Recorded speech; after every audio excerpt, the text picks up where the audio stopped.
Shall I start?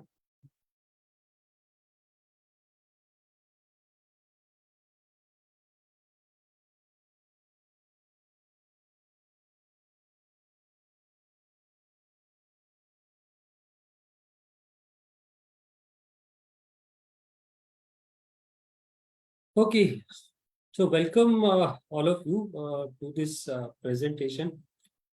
Today, what I'm going to talk about is estate planning solutions. Now, for any family who have got a special need child, uh, estate planning is a very important element, especially when we are answering a question, what after us? So what happens after us? Where would the who will manage things financially, personally? What are the solutions around it, specifically when we are talking with respect to India? So what are the estate planning solutions which are there, and what are these aspects which a family has to take care? Small about us, Special Need Estate Planners Private Limited. That's an organization, company which focused exclusively on advising specially dependent, and we take care all estate and succession planning matters.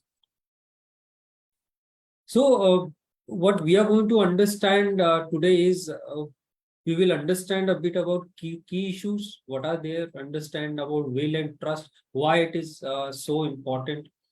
We'll understand the roles and responsibilities of various stakeholders.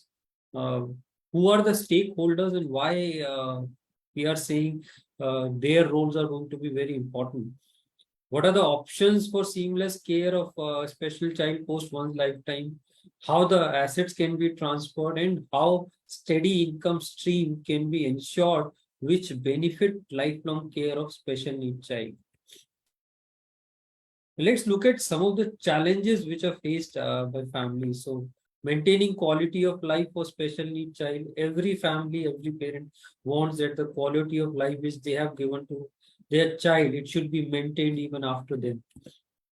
Equal treatment to siblings. So, if there is a sibling, yes, every parent want that their children should be given equal treatment, though the requirement of special need child are a bit higher than other sibling, but still the wish is always that the care should be equal for both of them. Adequate provision for special need child care after them. Uh, their finances should be enough which can provide for lifelong care for the special need child. A proper structure for distribution of inheritance to the child. So how the inheritance will go to the child, the structure should be created around that. So there should be proper structures around it. So these are the challenges which families face, or when they are answering the question, what after us? Now, why estate planning? Why estate planning is so important? Maximizing inheritance designated to heirs. So inheritance which will go to legal heirs, whatever parents leave behind, that inheritance should be maximized. Estate taxes and expenses. So India, we do not have estate taxes yet, but we do not know for the future. So how to address those estate taxes and how to address the expenses which would be incurred during this process. Testamentary instrument, a regular review of those testamentary instruments are required. Sorry. Beneficiary designation and other documents. So who are the beneficiary? There are some tools, estate planning tools or instruments where the beneficiary you have appointed becomes the final legal recipient of that money. And there are some instrument which is where the nominee is not a legal hire. So how these beneficiary designations, the beneficiaries are designated in all these instruments.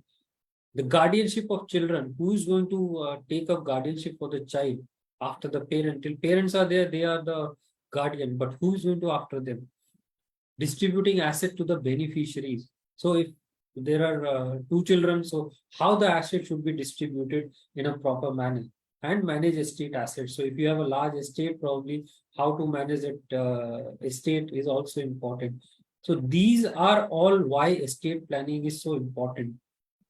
And if you look at, then this is what we are trying to answer. This is what we are looking at. Myth about estate planning. So there are certain myths which generally we have experienced or noticed don't have much assets to bequeath. So if you do not have much of assets, why estate planning is not required. I have nomination is placed. Now that's a myth. Nomination is just a custodian. Very small family, so husband, wife, and child. So estate planning is not required. My family is united, so there are no disputes. Will writing is complex and complicated, might upset my loved ones. I still have time, and if I write my will, something will happen to me. So all of these are myths which revolve around when we talk about estate planning. And largely, if you look at, these are all myths. So estate planning is important whether the day you own a single asset, the estate planning becomes important for you. A small family doesn't matter, large family doesn't matter. Families united, we do not know about the future, what's going to come up. And will writing is quite simple. And I still have time, so life is uncertain. So all of these are myths which should be removed, and estate planning should be taken on priority. Sorry. So let me talk about writing a will. Now, estate planning, when we talk about, so there are three major important tools of estate planning: a will, private trust, guardianship, and a letter of intent. These are the four major tools of estate planning for special children families. There can be other documents, they can be other estate plan like a living will or an advance directive, which we talk about. So that can also be an estate planning tool. So they can be other, but these four are the primary estate planning elements. Look at will, trust, legal guardianship, and letter of intent. So I'm going to talk about these four, and then I'm going to talk about the large ecosystem, which is the final estate planning solution, which we foresee. Now, why will is written? Provide specific bequest and direction in your will for the benefit of your child. Such bequest can relate to providing a corpus for the maintenance and medical care. So if you have a special need child and you want your assets should be utilized in a certain manner for the benefit of your child, that can be done only through will. If you do not have will, what happens? If you do not have will, then inheritance laws come into picture in India. Uh, Inheritance law says specifically that if you do not have a will, then the legal heirs, as the law define it, class 1, class 2, all the assets should be distributed equally between them. There is no mention about moving assets to private trust. Now, when you distribute it equally means all the assets distributed equally. Now, that you may not want. That is not your wish. You want your assets to be utilized in a certain manner. So that can happen only through a will. And in a will, it can be as descriptive as you want. You can talk about home care for your child. You can talk about management of your properties. You can talk about management of your estate. You can lay down your wish, how it should be done, how it should be managed. You want to put some conditions, you can put regarding your personal assets. So all these, the way you want to bequeath, you can write it through a will. Appointment of legal guardian after lifetime of your spouse. So you as a parent, you are there, your spouse is there. Now, who's going to be the next legal guardian for your child? That appointment you do when you are writing a will. Setting up of a trust through the will. So you make a provision that at your demise, the trust should be created, and all the assets should move to the trust. The trust is going to take care of your special need child. So we call it a testamentary trust. So you can set up a trust through the will also. Appointment of trustees, nominating successor trustees, criteria, appointment of a protector. So basically, when you are writing a trust, uh, you can appoint people who are going to manage the trust. You can appoint the manner in which they will manage the trust, and you can appoint other persons whom you want to be involved in management of the trust or care of your child, and provision of distribution of income of the trust for the benefit of the child. How the income should be distributed for your child care, monthly basis, lump sum, whatever manner. So when you are creating a testamentary trust, you can define it. So in a will is basically, if you look at, if I have to put it simply, that at your death, how your personal assets should be utilized financially, something about personally also, but financially, how it should be done, who's going to own what, how the asset should be utilized, how the care of your child should be done.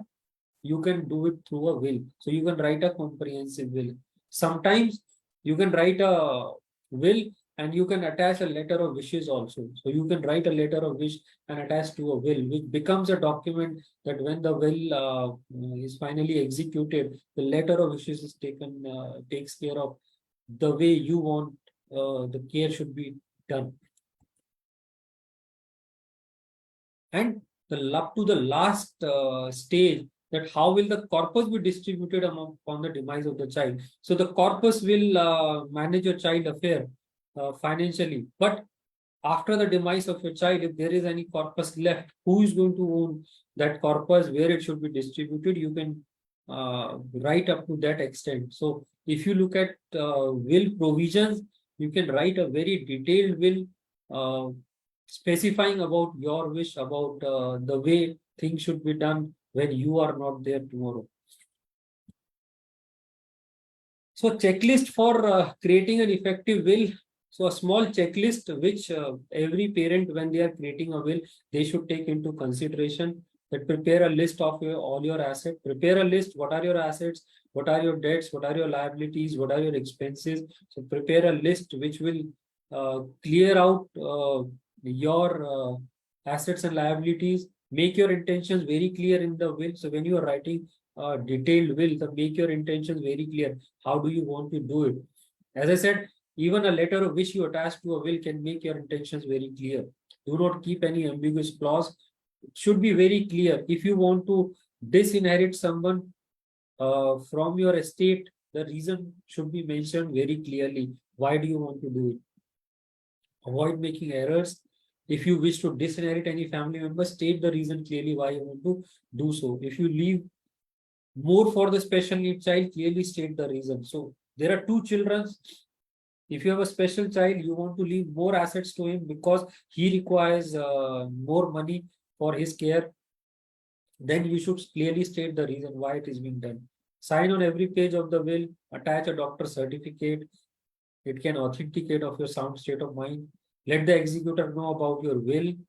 So whomsoever you appoint, people who are going to be involved as an executor or any other role, they should be made aware that this is what your role is, so that it doesn't happen that they come to know in a strange situation they were not aware of, and suddenly they deny that they won't be able to take up this role.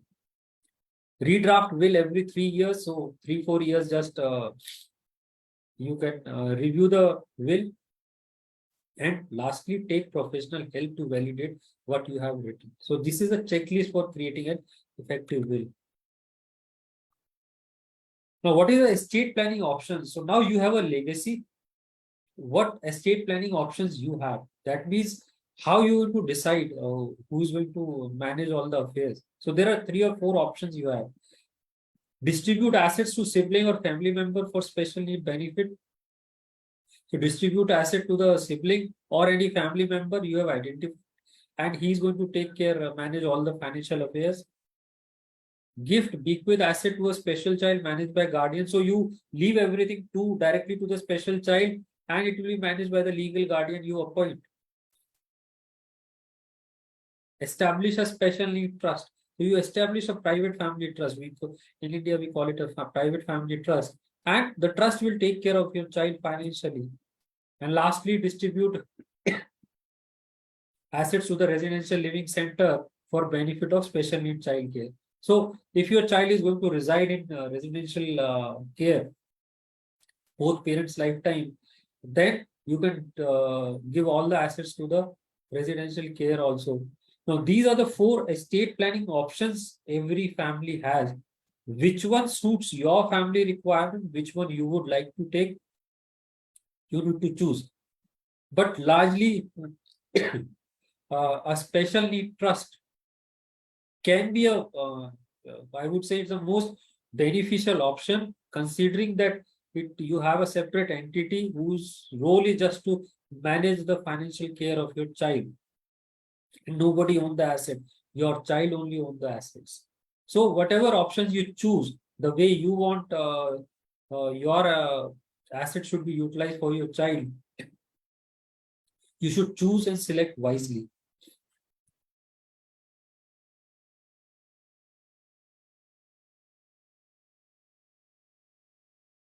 Now, estate planning elements. What are the elements which involve when you are doing a complete estate planning for your child?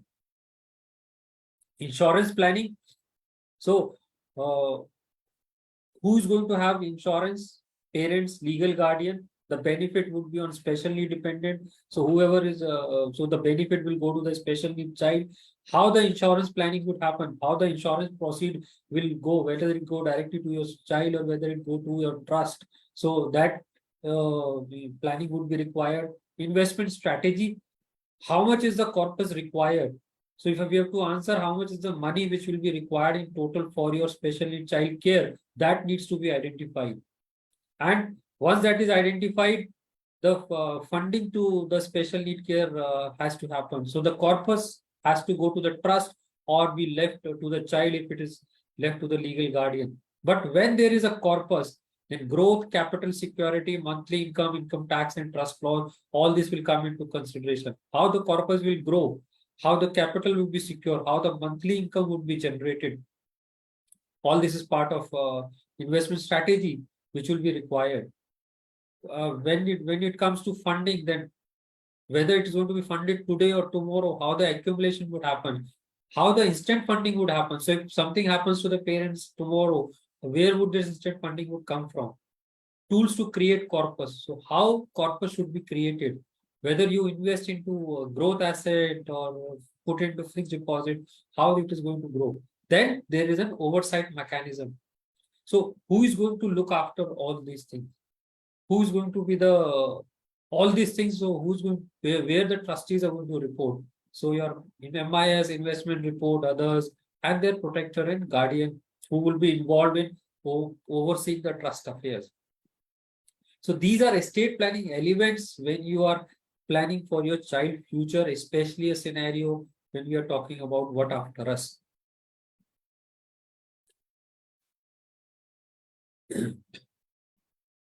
Guardianship. Now, guardianship is a very important aspect. The way law stands is parents are the natural guardian till the child is 18 years. So till the child is minor, parents don't have to seek any guardianship. They are the natural guardian. But the moment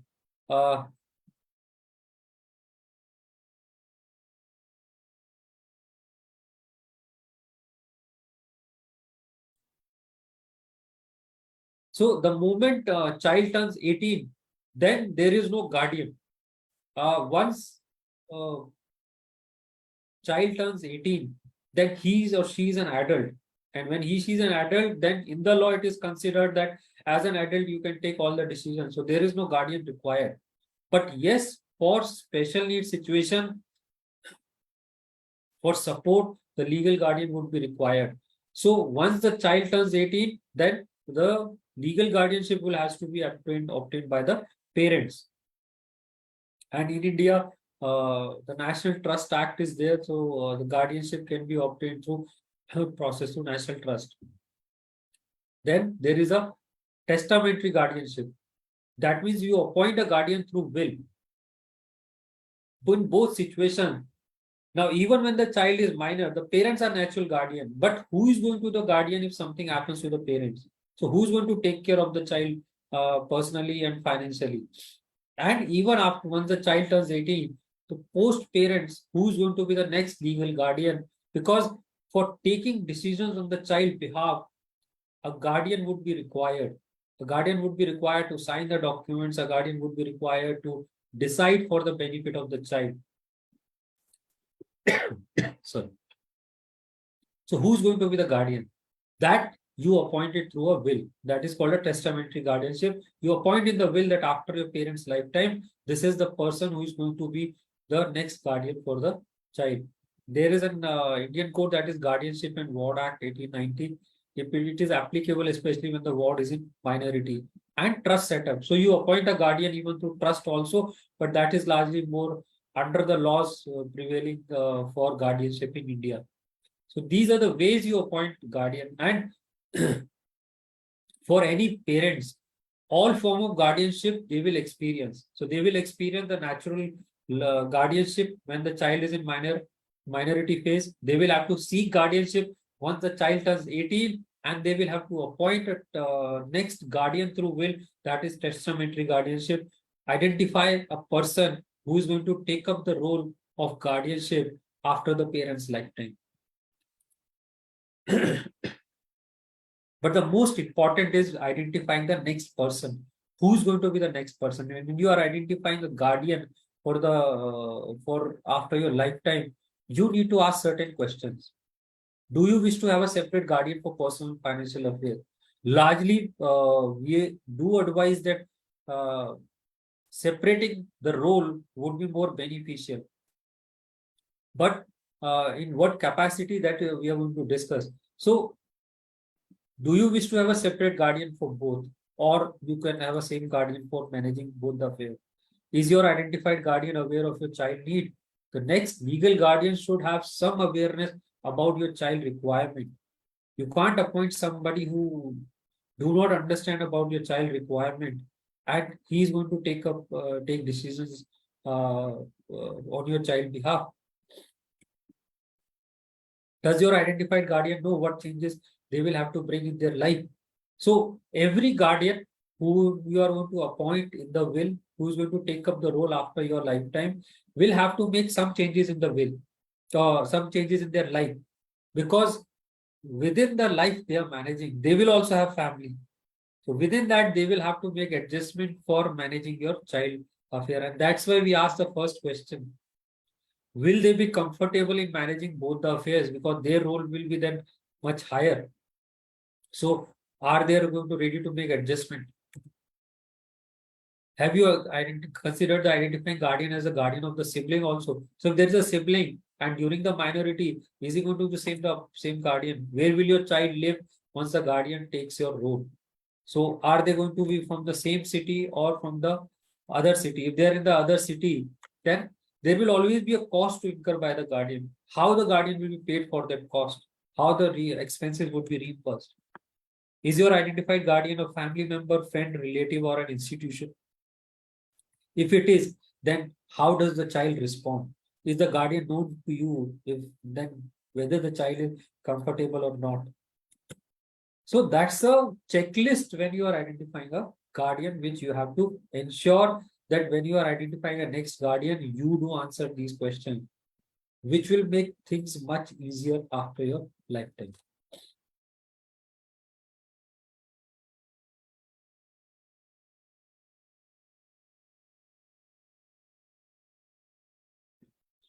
Okay. The next in the line is vision. Identifying your vision for your child and explaining it to the world is most important, because that's how you want your child to be taken care of. So let me ask you a question.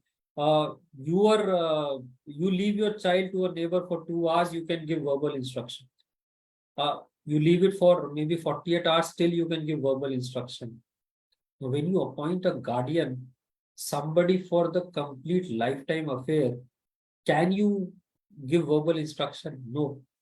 The guardian also has to have knowledge about your child. Not even guardian, all the stakeholders who's going to be involved. For that, you write a letter of intent. That is a vision. Now, what are the components of letter of intent? Uh, it uh, it writes about your family, about members, their history, daily routine of your child, habits, clothes and foods, residential, so current residence, where the your chosen option, where he's going to stay, what is not going to work. So you as a parent know that this is not going to work in the residential care. So you describe it in the letter of intent. Healthcare, medications, what worked, what did not work, what therapy should be done. So what should the guardian do if these things come in there? So you write in the letter of intent. Social activities about your child, sports, dance, vacations, education, the special schools, special classes, religious places of interest, likes and dislikes, and final arrangement. So if you look at component of letter of intent, you are writing the complete lifetime affair of child. Somebody who wants to know about your child can read the letter of intent, can understand. And it will also contain details of professionals. So for guardian, if they want to consult a regular doctor, where would they search for? They will look at the letter of intent. So that's why this is such an important document. In fact, the moment you start estate planning, this is the first document any family should prepare, so that uh, you have a document which contains about your child life, and the next person or stakeholders who are going to be involved, they can refer it to it and understand about your child affairs. Let's come to the private trust, which is the other important element. Now, the estate planning solutions I have spoken about, that these are the 4 estate planning options, that either you give it to directly to the child, let it be managed by guardian, you give it to any family member, you give it to the residential care, or you form a private trust. A private trust comes near to a probable estate planning solution, where you leave the assets to an entity which is created only for the benefit of your child. Nobody owns these assets. These assets are only for the benefit of your child, and that's where the trust structure comes in. What are the benefits of private family trust? There is no restriction on settlers or those who can create the trust, no standard terms of the trust. A trust is a separate entity. It does not go through a probate. So when you are writing a will, and if you leave everything to the will, now a will can go for a probate, and a probate process can be lengthy. So till the probate process is not completed, the will is not executed. So what happens to your child care during that period? A trust is separate. It does not go through that process. Whoever creates the trust can appoint the initial trustee. So you as a parent can appoint the initial trustees, or you can also be an initial trustee in the trust. A trust works only for the beneficiary, and most importantly, it avoids any conflict among family members. Now we have 3 types of trust: revocable, irrevocable, and testamentary. Testamentary is basically you create a trust through a will. So it is not created today, it is created at the death when the will is executed. So all trust rules are written in the will. But if you create a living will trust or a trust today, you can create a revocable or irrevocable. A revocable trust is more when you would like to amend it, you want time to understand it so that you can change it later on. So that's where you create a revocable trust. So you can revoke it, you can dissolve it, you can change it, you can amend it anytime. The asset ownership doesn't change in that. It is rest with the settler only, and convert to irrevocable on settler's death. Irrevocable is contrary to this, that it cannot be revoked, and assets become property of the trust when the assets are transferred. So both are beneficial depending on when you are starting, how do you want to look at management of the trust. You can create a revocable or an irrevocable trust. Or if you do not want to create a living trust, you want to leave it to the will, you create a testamentary trust. So the trust would be created when the will gets executed. So these are the type of a trust you have the role of a trustee. The trustee is the person who's going to manage all the trust affairs. Settler is one who create the trust. Trustee is the person or are the person who's going to manage the trust affairs. Trustee would be the people who's going to be uh, who play the main role in managing all the trust affairs. So what is the role of a trustee? Is supposed to make only profitable decisions for the entity. So their role is only to make decisions regarding the benefit of the special needs child or the beneficiary. It's a legal relationship between the trustee and the party. So once any individual or organization become a trustee, they are taking up a legal responsibility to ensure that they are managing the trust affairs and taking the interest of the beneficiary of the priority.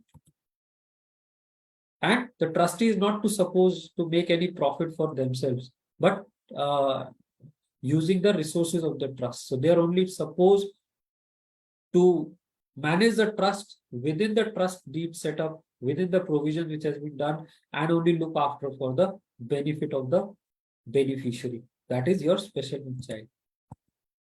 Again, you can be the initial trustees, your parents can be the initial trustees, but you have to identify trustees. Who would be trustees after them? You might have identified somebody, but always look at certain aspects when you are identifying a trustee. Some qualities should be there in the next person who's going to be trustee after the parents. So he should know how to manage investment account, taxation matters, not knowledgeable, but he should be able to know that what kind of a professional should be hired for this. He should be able to manage relationship. The beneficiary is a special need child. When there is a special need child, the trustees has to think from that perspective. So they should be able to keep a good relationship with other professionals, doctors, medical professionals, residential care, and all other professionals which would be involved, and avoid conflict. So their top priority is the beneficiary.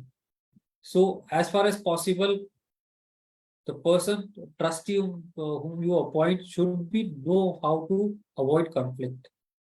Individual corporate, you can appoint anybody. Individual family members can be appointed, or friends can be appointed, relatives can be appointed, or a corporate and organization like ours. So they can also come in as a corporate trustee. So whenever you are identifying trustees, look from this perspective, look from that angle, and seek the consent of the trustee so that he knows very well that what role he has to play. Special need trust, this I have spoken about largely. So the way it is that parents create a family private trust, revocable or irrevocable, management and beneficiaries. So parent become initial trustees.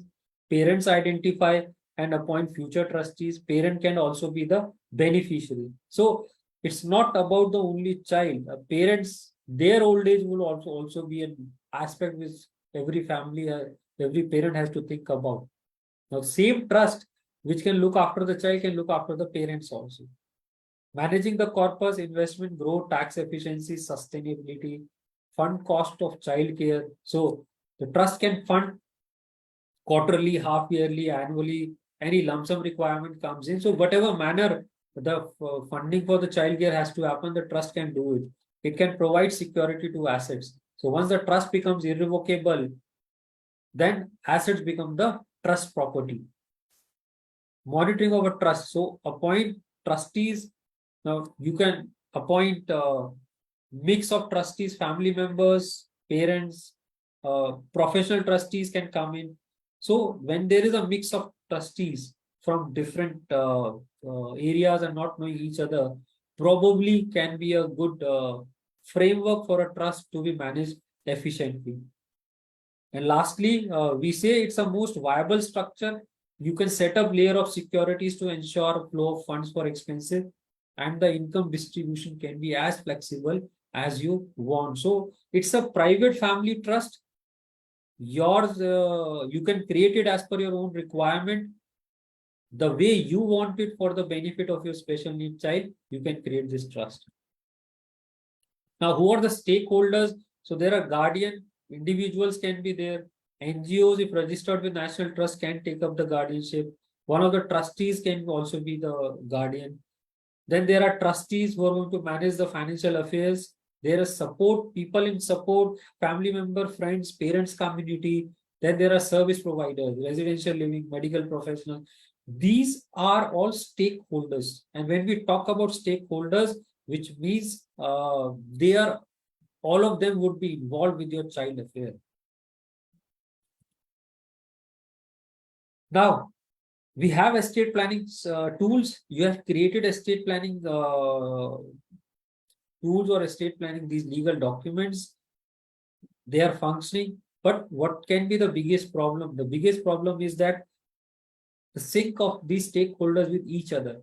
So if the guardian is not aware about what's happening with the child care financially, then taking up consulting even for any decision uh, might take up more time. Similarly, so if all of the stakeholders are not in sync with each other, then making decision on the child behalf can be inefficient. And that's why we say that an ecosystem has to be created which ensures that all the stakeholders are in sync with each other. And that's where an ecosystem comes in.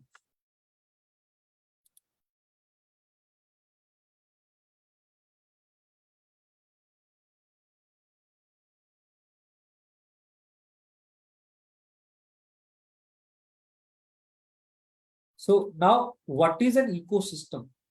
An ecosystem is a system you create wherein you ensure uh, you have a private trust. A private trust becomes a major entity who's going to take care all the financially. Then there are stakeholders, supports, people, service providers, residential living centers. In this ecosystem, you set up a monitoring system. The trust creates, the trustees become the major stakeholder.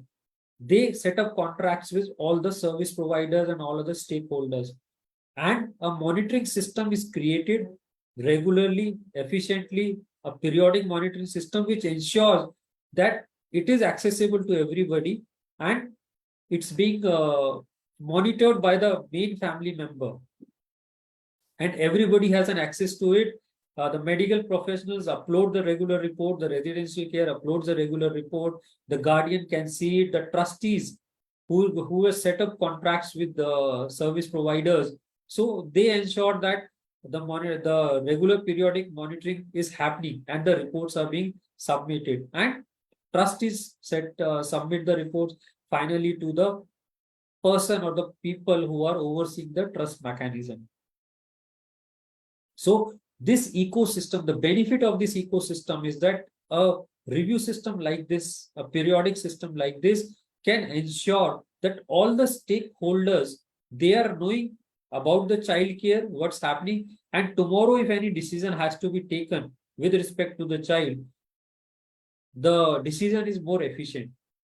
So this ecosystem is much more important to bring all the stakeholders under one roof and under an ecosystem where everybody knows that the child care, where it is, what's happening, how the decisions are being taken.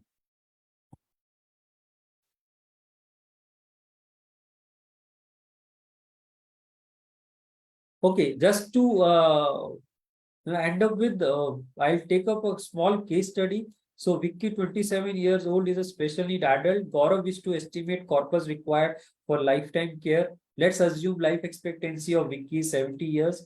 Average inflation of 7% is assumed for increase in expenses year on year and a growth of 8% of the corpus. Now the trust has to be funded with, but it's not only the fund for the child. There would always be certain amount of expenses with the trust will has to incur. So this is an expense chart which we create.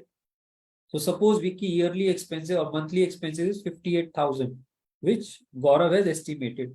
Based on the estimation of the lifetime, what Vicky require is a corpus of 2.4 CR. That means if Gaurav has this corpus today, he can be rest assured that Vicky expenses would be met for the next 43 years. That is till till the lifetime of the child. But as I said, they can be recurring expenses for the trust. So trust administration, let's say example, trust administration 50,000, income tax yearly 20,000, other expenses might be 20,000. There might be a yearly cost for trust management 90,000. So total yearly expenses to be planned is now 7.86, 7,86,000. So actual corpus which the trust has to be funded is 2.79 CR. So that's the difference is there. All these estimation are important. All these estimation are important because creating trust is one aspect. It's the starting aspect. If the trust doesn't have fund, the child care won't happen. If the will is not written, the fund won't come to the trust after the parent's lifetime. So what will trust do? Trust won't do anything. So everything would be done whoever is having those assets. So this is much more important. Ecosystem for Varun, 48, 2 years old, is a special need adult.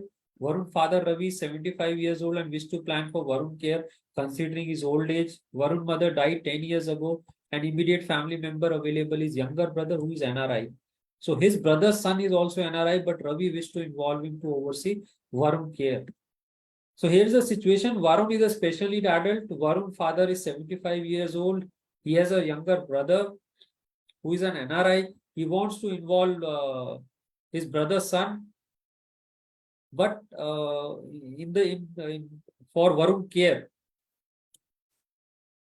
And Ravi wishes to have Varun stay in their existing residential home. So Varun will stay in the residential home, but the trust needs to be created, and people he has identified who are going to be involved.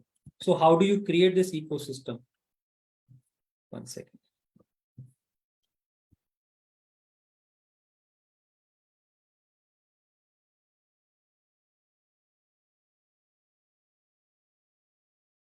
So Varun Family Trust is created. Ravi as settler and guardian. Ravi is the guardian today.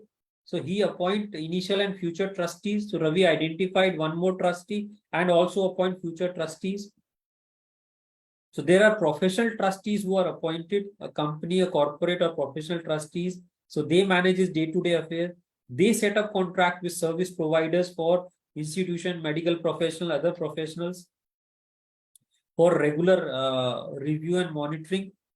And the trust set up the periodic review monitoring system with all the stakeholders. Now the NRI son, his brother son, who is an NRI, he is not involved directly as a trustee, but he is involved as a protector. And he is going to oversee all the affairs once he, after Ravi lifetime. And the trust funding happens through investment, life insurance, gifting. The trust who has set up this review system is reporting to the protector with all the reports, the regular periodic review reports. So trust has become the main entity. All the service provider, residential care, medical professional connected to them. The contracts have been set up where all these stakeholders have to give a periodic report to trust. And the trust is sharing those reports with the protector who is going to oversee all the affairs. This is how you set up this ecosystem. And this is what estate planning solution we are talking about. So you can create legal documents, fine. You can create, you can fund them, but unless and until an ecosystem is created, it is very difficult to ensure that everything will run smoothly as you want it. The myth and concern about estate planning I have spoken to you about. This is again certain myths. My other children will take care of this child after me. We do not know. We do not know where the child would stay, and you, as a parent, you also do not want to lay a stress on the sibling for managing the affairs where he might have his own dreams and want to do something. So all these are their myth which needs to be resolved, which needs to be set aside, and an estate planning, look for an estate planning solution for your child, which where all these documents are not only created, but lastly, the ecosystem has to be built. Without this ecosystem, it will always be difficult. Sorry. Okay, that's all about estate planning solutions. happy to take up any question and answer if they are.